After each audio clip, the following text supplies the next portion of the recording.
iNews Views, March 1st. Leadership is not about personal glory. It's about shared accomplishment. Forbes Asia has named 3 Koreans among Asia's 50 power businesswomen. Hyundai Group CEO Hyun was credited with restructuring the company's business projects with North Korea. Boo-Jin Lee is responsible for restructuring companies in the Samsung Group and starting IPOs of JL Industries and IT services unit Samsung SDS.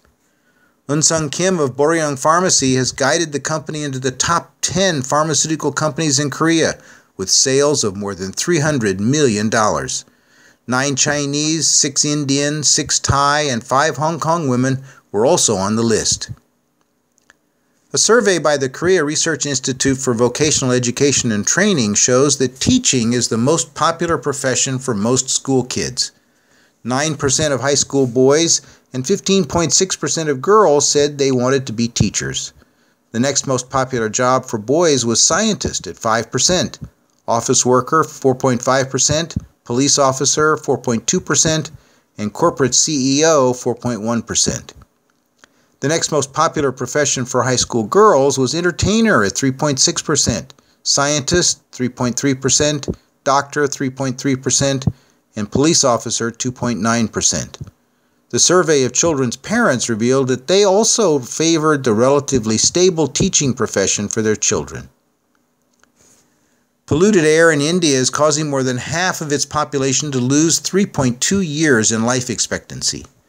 A World Health Organization study shows that 13 of the 20 most polluted cities in the world are in India, with New Delhi's air quality the world's worst.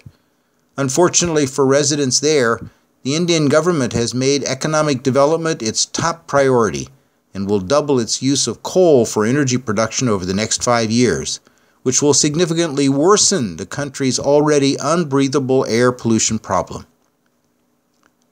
LG Electronics is touting their new TVs as having vivid color and thin screens. The company has a virtual monopoly on OLED technology for TVs and will increase the number of models to 10 this year from 5 last year. The rest of the major players in the industry are not in a hurry to adopt this new technology.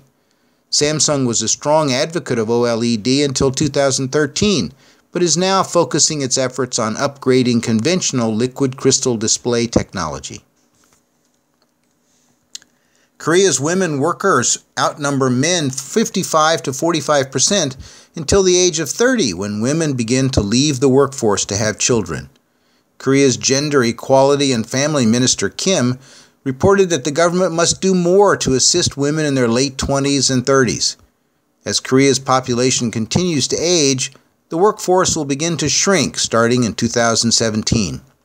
Growth in the number of female executives will only be possible when they have more support for child care and household duties. Flexible working hours is another option that could have a big impact on keeping women in the workforce and boosting Korea's economy. Jeju Island is a popular tourist spot for foreigners, but now waves of Chinese tourists and investors are arriving and buying up land. Some local residents are worried that the island is becoming a Chinese colony. Visitors to the island do not need to have a visa, and condominium owners are allowed to have permanent resident status, which entitles them to the same medical and employment benefits South Korean citizens enjoy. Wealthy Chinese are the biggest foreign investors, and one group recently broke ground on Asia's largest family theme park and casino complex. This development will provide jobs for many island residents, but some native islanders remain wary of the effects of so many foreigners buying property on the resort island.